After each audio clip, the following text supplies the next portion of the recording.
وہ تو ماننے کو تیار ہی نہیں ہے کہ وہ کرائسس ہے. لیکن اب ڈالر کی قیمت اوپر جا رہی ہے, روپیہ نیچے کی طرف جا رہا ہے, تو اس کے اکنامک کانسیکوینسز ڈار صاحب کے لیے نہیں ہیں, کیونکہ وہ یہاں بھی محفوظ ہیں, باقی رہا ان کے فیملی باہر رہتی ہے, فرزندان باہر رہتے ہیں, ان کی معیشت ٹھیک ہے. اچھا, ان کی معیشت ٹھیک ہے, اسی طرح بڑے لوگوں کی معیشت ٹھیک ہے. عام آدمی کا کیا بنتا ہے؟ دیکھیں آئی ایم ایف کا کہتے ہیں, آئی ایم ایف آپ کو ایک بریدنگ سپیس دیتا ہے اسٹیٹ کو اس حد تک کہ آپ لون ری پے کریں اور ڈیفالٹ نہ کریں. دیکھیے پاکستان اسٹیٹ تو شاید ڈیفالٹ نہ کرے, لیکن پاکستان کا شہری ڈیفالٹ کر گیا. بالکل. وہ جب بازار جاتا ہے, دیکھیں اب ڈالر گرنے سے قیمتیں بڑھیں گی, پھر جب آپ آئی ایم ایف کا پیسہ آپ کو اس وقت ملے گا جب آپ ان کی شرائط پوری کر دیں گے. اور ان کی شرائط کیا ہیں کہ پیٹرول, گیس, یوٹیلیٹیز جتنی بھی ہیں پرائز بڑھائیے, ٹیکسز میں اضافہ, اور باقی جو چیزیں ہیں ان کی پرائس آٹومیٹکلی اوپر چلی جائے گی, وہ بڑھائی. تو یہ بتائیے کہ ایک انڈیویجول کی پروٹیکشن کے لیے یہ حکومت کیا کر رہی. آپ سپیچز کو سنیں نا, پرائم منسٹر صاحب نے آج وہ ایک ریل کار نا گاڑی کا کوئی افتتاح کیا ہے, کراچی کو جاتی ہے جو ہے, اس کی تقریر سن لیں. بس وہی الٹیمیٹلی ہم نے معیشت کو لٹتی ہوئی معیشت کو سنبھال لیا. بھائی آپ نے ذاتی معیشت کو سنبھالا ہوگا, ملک کی معیشت جو ہے وہ نہیں سنبھلی ہے. اور یہ کہنا کہ لٹتی ہوئی معیشت تھی, یہ غلط ہے.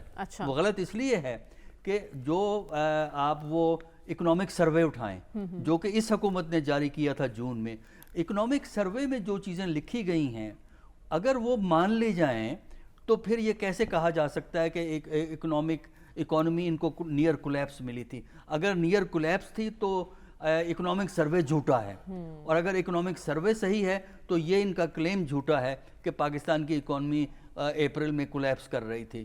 تو بدقسمتی یہ ہے کہ اب ہم کہہ سکتے ہیں کہ ہم اب اس پوائنٹ پہ ہیں کہ ہماری اکانومی ذرا دھکا لگے نیچے گر سکتی ہے. اور افسوس کی بات ہے کہ نہ پرائم منسٹر صاحب ماننے کو تیار ہے. ان کا صرف ایک مسئلہ ہے, عمران کی چھٹی کس طرح ہو سکتی ہے. اس پر بات کریں گے. غیر معمولی حالات ہیں عامر ضیاء صاحب, اور یہ غیر معمولی حالات غیر معمولی اقدامات کا تقاضا کر رہے ہیں. ان حالات میں تو سیاست نہیں, معیشت بچانے کی فکر ہونی چاہیے تھی. پھر ہمارے حکمرانوں نے فیصلوں میں اتنی تاخیر کیوں کی؟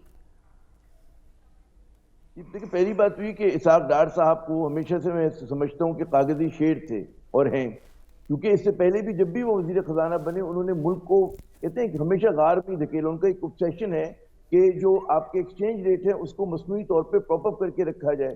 ماضی میں وہ اس لیے کر لیا کرتے تھے کہ پاکستان کو پیسے بہت مل رہے تھے, ادھار کے پیسے مل رہے تھے, انویسٹمنٹ تھوڑی بہت آ رہی تھی. لیکن یاد کریں جب وہ لاسٹ ٹائم بھی گئے تھے تو پاکستان کو بیلنس آف پیمنٹ کا بہت بڑا کرائسس تھا, تاریخی تھا. وہ مرتبہ بھی مطلب ہے کہ تمام تر معاشی ماہرین جو کچھ کہہ رہے تھے اس کے انہوں نے برعکس کیا, اور انہوں نے پھر مصنوعی طریقے سے پراپ اپ کیا. ستمبر میں انہوں نے آ کے مطلب ہے فائنانس منسٹری کا چارج سنبھالا. اس کے بعد سے آپ ان کے اقدامات دیکھ لیں کہ انہوں نے آئی ایم ایف کے پروگرام کو اسٹال کیا, ٹھیک ہے نا, کیونکہ پاکستان کے پاس اس وقت دو ہی راستے تھے, یا تو آئی ایم ایف کی شرائط پہ عمل کرے, دوسرا راستہ یہ تھا کہ جی آپ ڈیفالٹ کر جائیں. آئی ایم ایف کا راستہ یقیناً سخت تھا, لیکن ڈیفالٹ کرنا اس سے کہیں زیادہ خطرناک بات ہے. تو آپ نے آئی ایم ایف کے پروگرام کو اسٹال کیا, اس کے نتیجے میں ہم 100 پیاز بھی کھا رہے ہیں اور 100 جوتے بھی کھا رہے ہیں. کیونکہ اب جب آپ نے کیپ ہٹایا اس کے نتیجے میں آپ دیکھ لیں کہ گزشتہ روز تقریباً 10% جو ہے روپیہ گرا, آج 2.73% گرا.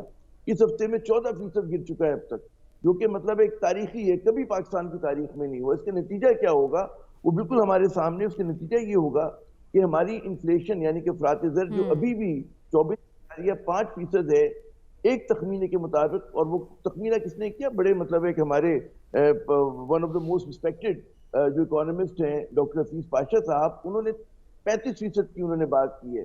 یہ اس سائیکل سے پہلے کی بات ہے, یہ اس سے کچھ دن پہلے انہوں نے کہا. لیکن جب آپ اس کو بھی فیکٹر ان کر لیں گے اس ڈپریسیشن کو, اس کا مطلب یہ کہ پھر آپ جا کے 40-45% کی بات کر رہے ہیں. جب آپ کا انفلیشن اتنا ہو جائے گا, کیونکہ جب بھی آپ کا ڈالر مطلب اس طرح سے مہنگا ہوگا, اس کے نتیجے میں آپ کی تمام امپورٹس مہنگی ہو گئی. اس میں ہماری دو بڑی بیسک امپورٹس ہیں, ایک انرجی امپورٹس ہوتی ہیں یعنی کہ تیل ہم امپورٹ کرتے ہیں, وہ گیس کرتے ہیں. دوسرا ہمارے ایڈیبل ہوتا ہے, پام آئل کر رہے ہوتے ہیں, چائے کر رہے ہوتے ہیں, پلسز, دالیں والے. زرعی ملک ہم کچھ بھی نہیں بنا رہے, کچھ بھی پیدا نہیں کرتے. دلچسپ بات یہ ہے. تو آپ سوچیں کہ کہاں پہ جائے گا. پھر تیسری آخری بات جو میں اگر آپ اجازت دے کرنے کی, کہ ہمیں یہ چاہیے کہ اگر آپ کو معیشت کو ٹھیک کرنا ہے, اس کی پہلی شرط سیاسی استحکام, ایک روڈ میپ. کے پاس کوئی روڈ میپ نہیں ہے.